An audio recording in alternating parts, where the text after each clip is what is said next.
Process है और ये प्रोसेस स्वाति केवल 5 से 6 महीने तक चलता है। तो इसलिए अभी भी ये मतलब जो लोग अपने इन्वेस्टमेंट्स कर रहे हैं या किए हैं, उनको ये देख लेना चाहिए कि नॉमिनेशन उन्होंने किया कि नहीं किया। अगर नहीं किया तो तुरंत आज ये प्रोग्राम को सुने और कल सुबह जाके नॉमिनेशन का प्रोसेस कंप्लीट कर दें। बिल्कुल। एक बात समझना चाहते हैं क्योंकि आपने खुद कहा कि आपके कई ऐसे जानकार हैं, क्लाइंट्स हैं जिनके लिए आपको ऐसे पेपर वर्क अनफॉर्चुनेटली करने पड़े हैं कि उनके नॉमिनीज़ को जो यूनिट ट्रांसफ़र करने की नौबत आई है, स्पेशली सेकेंड वेव पर। ये पूरे ट्रांसफ़र प्रोसेस में टाइम कितना लगता है? कितना टाइम टेकिंग है ये?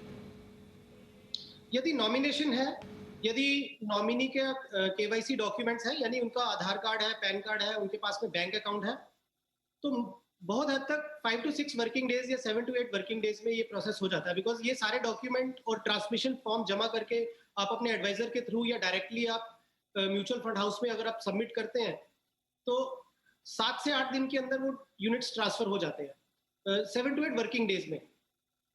क्योंकि कोविड है तो थोड़ा समय 2-4 दिन आगे पीछे हो सकता है, लेकिन ये 7 से 8 दिन में प्रोसेस हो जाता है कंप्लीट।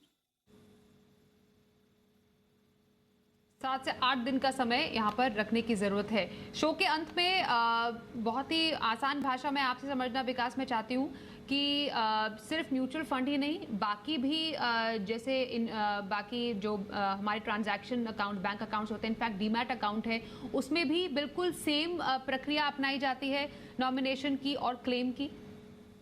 जी, लगभग प्रोसेस सबका सेम रहेगा। सिर्फ ट्रांसमिशन फॉर्म का थोड़ा सा फॉर्मेट ऊपर नीचे हो सकता है म्यूचुअल फंड के ट्रांसमिशन फॉर्म में और डीमैट वाले के ट्रांसमिशन फॉर्म में, बट बेसिक डिटेल सबकी सेम रहती हैं।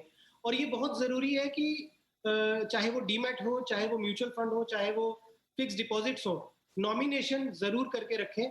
और हो सके तो एटलीस्ट 2 होल्डर रहें, यूनिट होल्डर्स, तो ज्यादा बेहतर रहता है। डॉक्यूमेंटेशन बहुत जरूरी है। और साथ ही एक लास्ट में एक चेकलिस्ट बोलूंगा।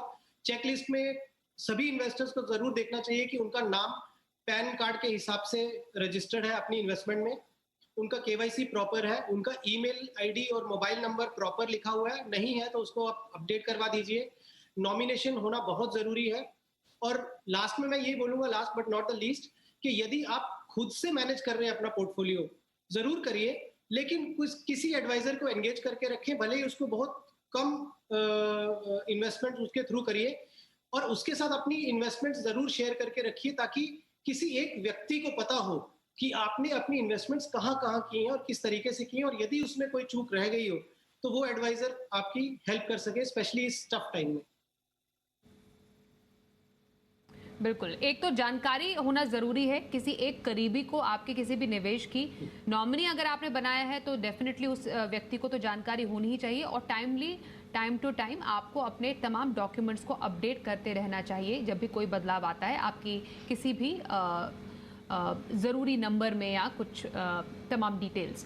बहुत शुक्रिया विकास, नॉमिनी और नॉमिनेशंस के बारे में हमारे साथ ये पूरी ज़रूरी बातें साझा करने के लिए। म्यूचुअल फंड में नॉमिनी ज़रूरी क्यों है, इस पर बातचीत करने के लिए शुक्रिया आपका।